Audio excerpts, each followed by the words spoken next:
try to keep your upper body real steady so you don't get a shaky sound. And then if you had to turn around,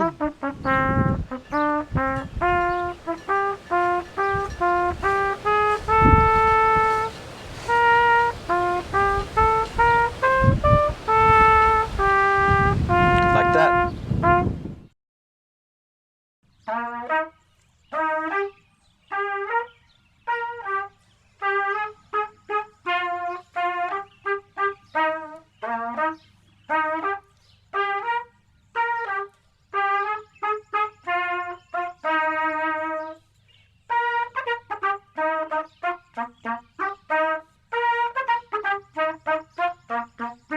My name is Judy Schlesselman, and I am the wife of Jack.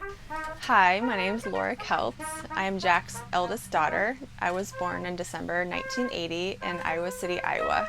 So I am Gina. I am Jack's second daughter, and I currently live in California. I'm Joanna Ruddick, and I am Jack's youngest daughter. I currently live in Iowa. Well, I'm Jack Schlesselman. I was born May 31st, 1947 in a farmhouse outside of Deep River, Iowa. My parents were Walter and Eleanor Schlesselman. And actually, I was born in our living room on the couch, believe it or not, in our farmhouse. And Dr. Hattie Crane was the pediatrician, or the doctor who delivered me. So she was my pediatrician when I was younger. Yeah, we had a farm probably between 90 and 100 acres. And so my dad always did other stuff to supplement the farm income. And my mom was basically a housewife, a farm wife, and did what farm wives did back then. She and I and my sister, we would usually do the cow milking and some various chores. I thought that his mom and dad were just very simple, nice people. Very, very friendly, very welcoming. I thought they were just very nice, hospitable people. I remember when we went to their home, to his parents' home, to announce that we were engaged. His father, who had no teeth because he just lost his teeth and had them all pulled out and never, maybe he had false teeth. They didn't wear them. I never knew Walter to wear teeth, He said, "That's the best news I've heard in 6 months." And he just slapped his knee. And I think what happened 6 months previous was that his youngest granddaughter had been born. And his boy was going to be getting married, doggone it, and he was 31 years old. That was the best news he'd heard in 6 months. My mom was a very pleasant lady, very well liked, very nice. She was a little shorter, a little on the heavy set side. My dad was kind of lanky, tall and skinny. He was about 6 feet tall. He was bald at an early age, so I don't remember him with much hair. I have very short memories of his parents being alive, and I think they died when I was like 3.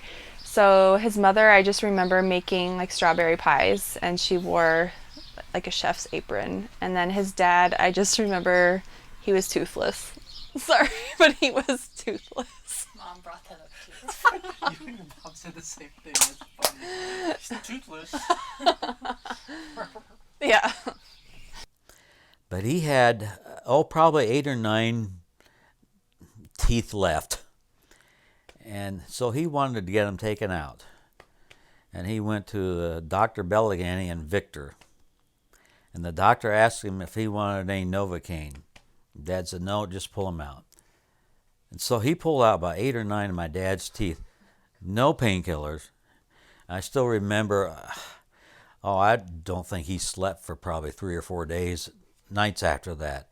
But he was just a tough old German, and after his gums all healed up, he tried false teeth, but they didn't fit right, and he didn't like them, and so he got mad, and he just backed over him with his car. I grew up somewhat isolated. Being a country kid, it's a little different.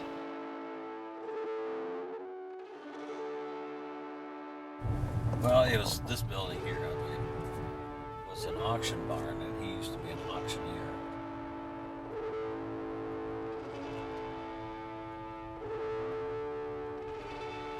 So this road was there. Yeah. Was your old man running along? I got 55, give me 55. Yep. Yeah? There's a chute up there where the cattle would go in. So you had cattle too? Yeah. I thought you didn't have animals. Milk cows, beef cows, pigs, chickens.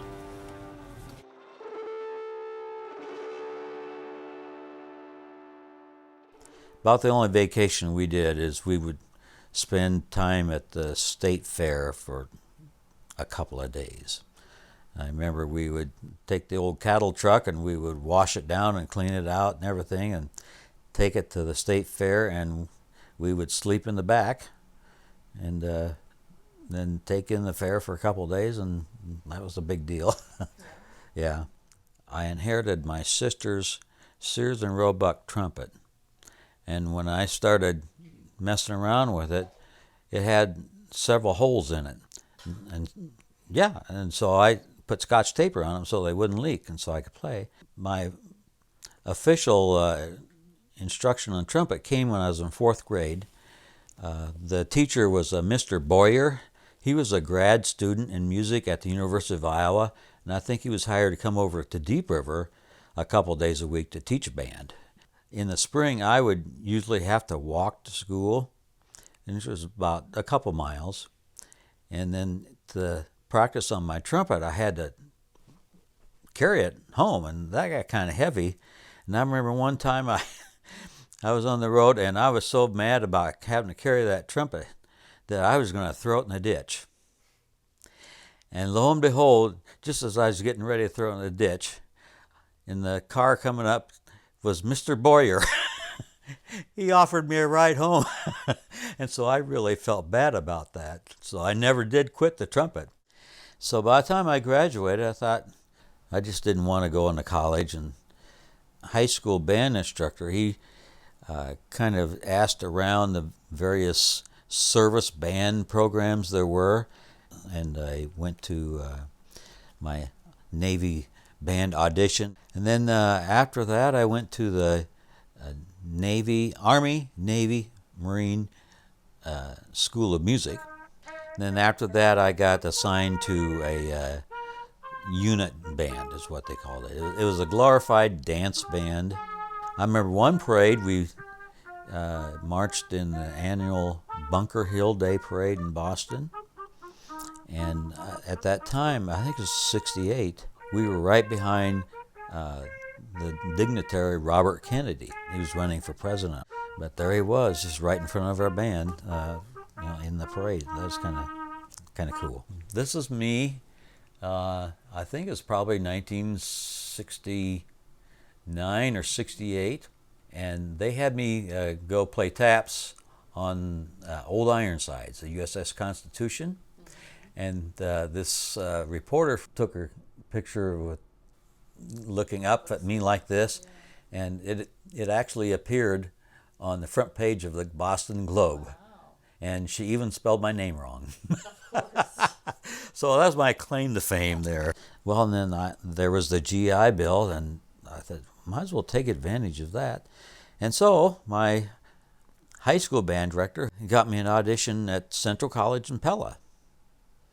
And I was able to start right away in August of 1969. My buddies in the German house, they always refer to me as the old man. After studying, probably around news time, 10 o'clock, 10:30 in the evening, several of my friends, we'd go up to a bar in Pella and just have a couple of beers and shoot the breeze, and before we called it a night. I remember the one lady who owned the establishment, her name was Jerry Hunter. She was old back then. And the nights we were there, many times at the bar, she would just go to sleep. And one of the college guys, they just go around behind the bar and just run the bar and close it down.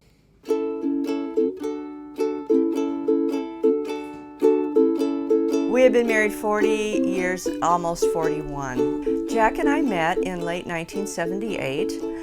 when mutual friends of ours who were teaching in Belle Plaine took us with them on a blind date. My initial reaction was physically he reminded me very much of the principal for whom I was teaching at the time, who later went on to be Dad's high school principal. He was very laid back. Jack was very accommodating. He didn't, anything that we wanted to do was fine with him. And I found that to be very refreshing. He was just easy to get along with. That Christmas, he gave a little indication that he might like for our relationship to be long-term. At the time we got engaged, I was 28 and he was 31. I believe he wanted to be married and have a family because, as his mother had told me, we raised him to be a family man.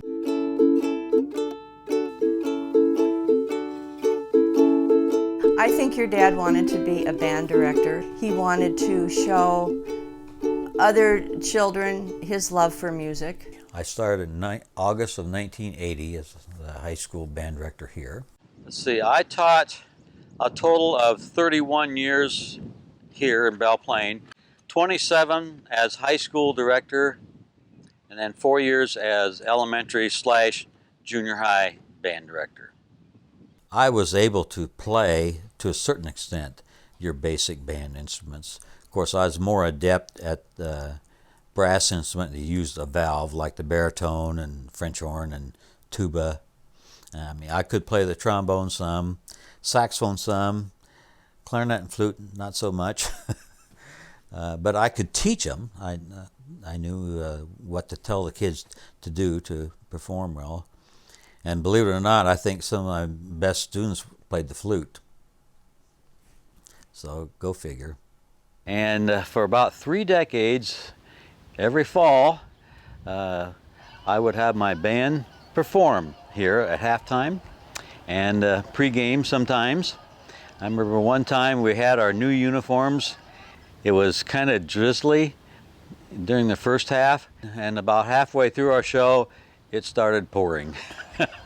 And we finished up, but it was really wet, so I had to hang all the uniforms on chairs during the weekend.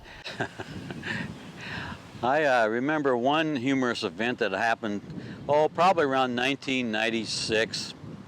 I took my jazz band to our district competition, and I believe it was in Waverly, Iowa. And we were on the stage, and my guitar player, who was a very good guitar player, was in the middle of a jazz improvised solo. And he got into the solo a little ways, and he stopped playing, and I realized that he'd stepped on his cord, and the cord pulled out of his guitar.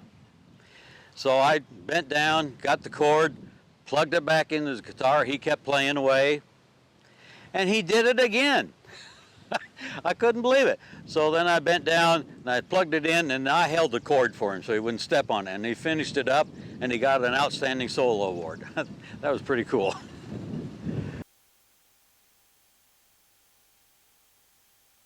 Just blowing my stove around. I know that my... So over the years, my dad has been involved in many, many activities. He's church choir director. He plays in Marengo Civil War Band, What Cheer Wins, the Jazz Edition, the Belle Plaine Legion Czech Polka Band, which is now defunct. Oh, the Iowa Military Veterans Band. He is the bugler for the Belle Plaine Legion funerals, military funerals.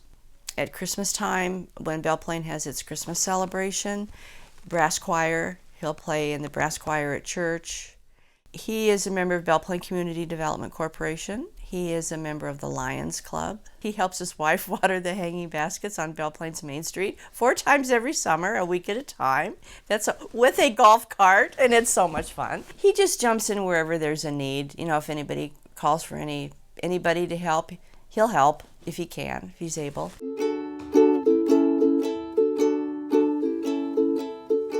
I would say my dad was very laid back. He was always willing to play with us, play catch or play basketball outside. He was always supportive. He was always around. He just didn't always know because he doesn't talk a whole lot. He definitely like was one to show his affection through his deeds, like always showing up at games and That like was his love language. like he got me a car when I came back from, was it Ukraine or something? I don't know. He got me a crappy little car and never made me fully pay it back. Just like he was always like very reliable and was always there for you. Do you remember so. the souvenirs we would always get when we went to like Chicago? Yes. It was always something cheap, like a little magnet, but yeah, he liked to show you, like, I'm thinking of you. Yes. I think he treated us pretty, in my opinion, like gender neutral. Like he would play sports with us, but he also Yeah. played dolls with us and let us like, I don't remember him playing dolls with us ever. or let us put hair ties in his hair. I mean, he and, was like, not paint there his when we were toes. stringing Barbies on kites and like cutting their hair. But he would let us like do his hair Oh, or that's whatever and true. like put bows in it. But then he was there to play basketball and play catch with us. And I see that dynamic with my children too. And Yeah. yeah. Then fix your hat. Fix my hat. Oh. Okay. How's that?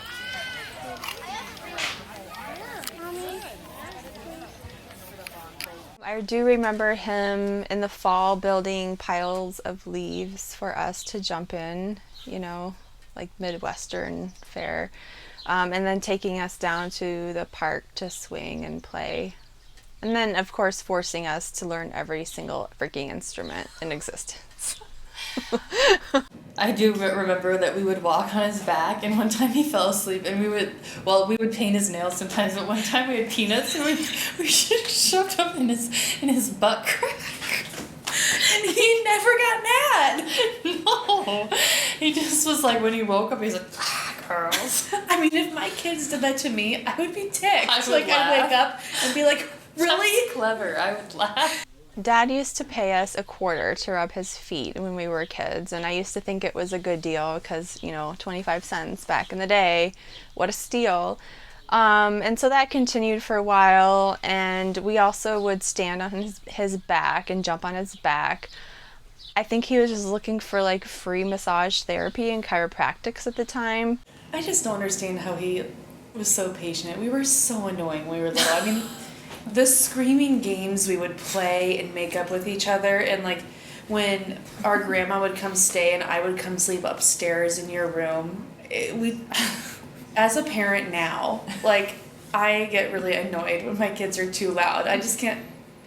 Either he did not hear us because he's been hard of hearing for a long time, or he truly just didn't care. We were annoying.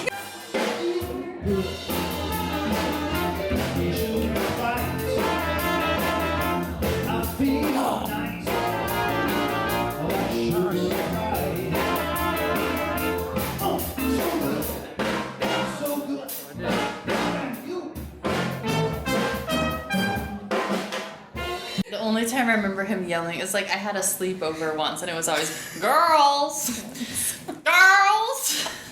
And that's enough, girls. it's about that time. Yes, it's about that. Go to bed, girls. During my teenage years, I just remember Dad, again, going out of his way to come to all of our events. A lot of games, a lot of performances, sports, music. He was pretty much at all of them, which now I look back and I really appreciate that dedication.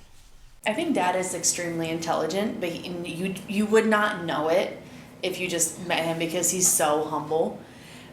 But he's not very good with like math, which is kind of ironic that he is a band director and you have to know a lot of mathematical. Yeah, music. Yeah, it's just you would think that would be more his niche, but it's not, because I remember in 8th grade I asked him to help me with like algebra homework or something, and I got a D on that assignment, and I said, Dad, I came home and I was crying because I wanted to get good grades, Yeah. and I showed him like, Dad, seriously, and he goes, well, you shouldn't have asked me to help you. I think Jack's parenting skills have shown up in me a little bit, in that I am fairly relaxed with my children on most things. The things I'm not relaxed about, sunscreen for sure. But I really am not a super strict, regimented, militaristic type of parent. So I think kind of just that go with the flow that I have with my kids comes from him. Dad was just so go with the flow and like never got upset. And sometimes I wish like I could just be a little more patient like he was, but that's not me, I guess. Yes. I think one thing that I always thought that Dad did well was, we already said, but he was supportive of us, like whatever we did. I know that I like to be more organized and like make decisions unlike him, but I think I can commit to always supporting my daughter in like whatever her interest is, even if it's something that I am not interested. Like I'd be willing to learn about it and just go with it like him. Yeah, definitely.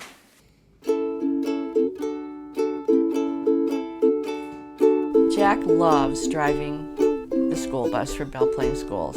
And he had been driving the bus while he was a band director, so he just kept on. He had a CDL, and he really does love it. He has the personality for it. He's very laid back. He gets up very early in the morning on a normal school day, does his morning route, is back home by 8:15 in the morning. He does his afternoon route. He drives the activities. I think it keeps him busy. It keeps him involved with the students and the staff, and it gives him something to do. Yeah, I started driving school bus back in 1975, I believe. I would drive for band activities, and then once in a while I would substitute on a route. And then when I retired from teaching in 2011, I started driving full-time right away. Morning and afternoon route, and all sorts of various activities, ball games, band performances, you name it, field trips. And so I've been pretty busy with the bus driving since then, and I enjoy it, and I enjoy going to different places. Like I told people, I know where most of the schools are, so I know how to get there. So Dad, do you feel like you're above cleaning a bus? Well, I'm above the seats. What do you mean, above cleaning the bus? You know, you're retired, you were a teacher, and now here you are cleaning up after some punk kids. Huh. I don't know. It's a job that needs to be done. I am getting paid to do it, so what the heck? Huh. Like I said, it's not rocket science, so I can figure it out. So.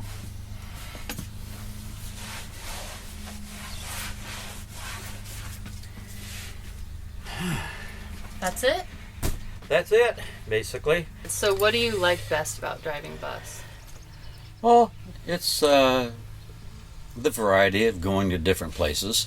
It fills up about half my day, actually, and the middle part of my day is pretty free, so that's gives me a chance to go to the old geezers coffee group. Sometimes the elementary kids, you have to get on them to keep their feet out of the aisle and tell them to make sure they're seated. Otherwise, it's not safe. So I can look in a mirror and I just yell at them. On my regular route bus, I have a little microphone. I can talk to them back there and they hear it back there. But it seems like it's elementary kids I have to get after more than anyone. The junior high and high school kids, they're usually in the back, and they're, especially in the morning, they're sleepy and tired. Do they like seeing you? Do they like seeing me? Do you think they like you? Well, I think none of them really thrown up when they got on the bus. So what can I say? Have they ever brought you gifts? Yeah. One girl, she even brought me a little bouquet of dandelions one time. She thought that's pretty cute.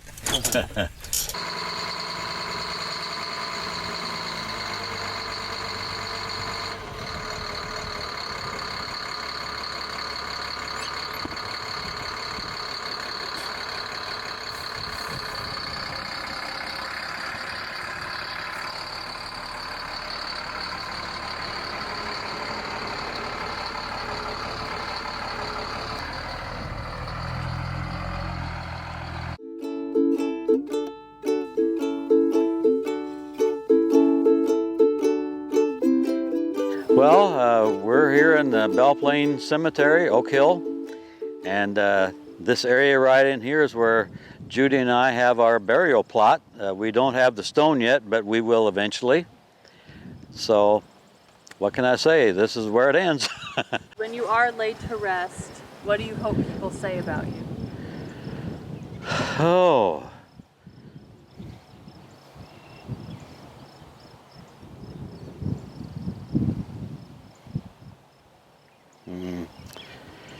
Look, he's moving.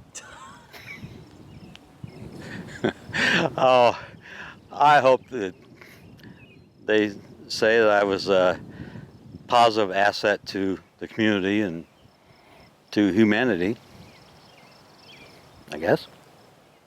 Well, you know, you think about death and that now and then, but you can't let it consume you, and just, I think, live life the best you can, and live by a good moral code, treat each other like you want to be treated.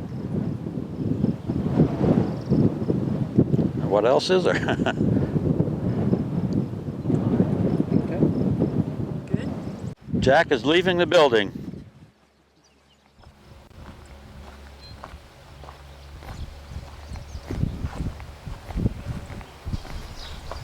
Dad's life philosophy is, well, there you have it. That's true. That captures it. That's it.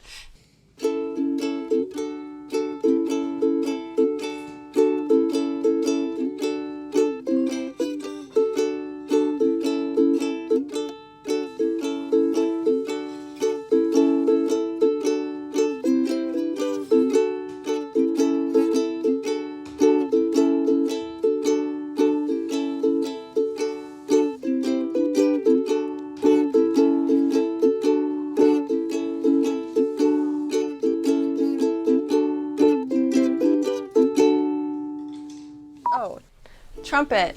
Sorry, it's really hot out here. This is getting kind of hot. Yeah, we're good. Hi. Let's cut. Go Hawks! Go Hawks! If Robin Williams, the late Robin Williams, and George W. Bush mated, that's what my dad looks like. He also has really nice teeth and calf muscles. Which I have inherited. My dad has some good Yes. attributes. Bad physical attributes being his hair, which I have inherited. Yes, I get a lot of leg compliments, and I always say thanks, and in my head I'm like, it's because of my dad, Yeah. or I'm shaped like my dad. Walt and Eleanor Schlesselman. Don't rock. I can't help it. Just, Okay, never mind. should I sit in a regular chair? Let's sing on Belle Plaine. You know, I don't really know the words. What? Yeah, Fight on I know. your It's on Belle Plaine, la la la la la. That's all I know. Fight on for your dream. Never let your spirits waver. Never let it down. That's all. Yeah, well, you know, I know the melody and I know the song, but I never really bothered to learn the words. Your Darn. arms are gonna be good. Darn bugs.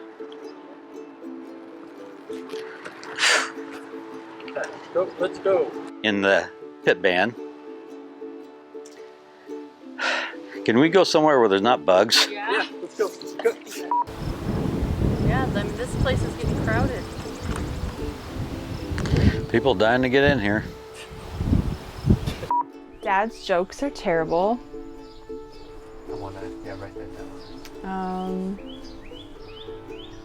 Why are they terrible? oh, they're dad jokes. They're corny. They're puns. They're awful. Well, let's see. I was walking in the house and I tripped over my wife's bra and there was a booby trap. He talked about this golfer being lost on the deserted island and a woman being there and something with her taking an article of clothing off one at a time and something to do with his golf clubs. And here it was a gorgeous looking blonde in a wetsuit. And so she came up to the shore and got closer to him and she shook her hair and she was just gorgeous. And so she got up next to him and says, "How long you been here?" I said, "Oh, I've been here for months, just waiting to be rescued." And she said, "Wow, I bet after all that time you'd like a smoke. She says, yeah. So she got out of her little pocket, out of her wetsuit, and got a pack of cigarettes and a Marlboro, and she lit up for him, gave it to him, and it was his favorite cigarette. He took a puff and said, oh, this is great. She said, well, how long has it been since you had a drink? Oh, long time. So she pulled out a little flask of whiskey out of her other pocket, gave it to him, and he took a drink and said, oh, this is great. This is heaven. What else you got? Says, well, she says, how long has it been since she started to unzip her wetsuit? And she says, how long is it since you played around? He says, you mean you brought golf clubs? That's it. There you have it. Good.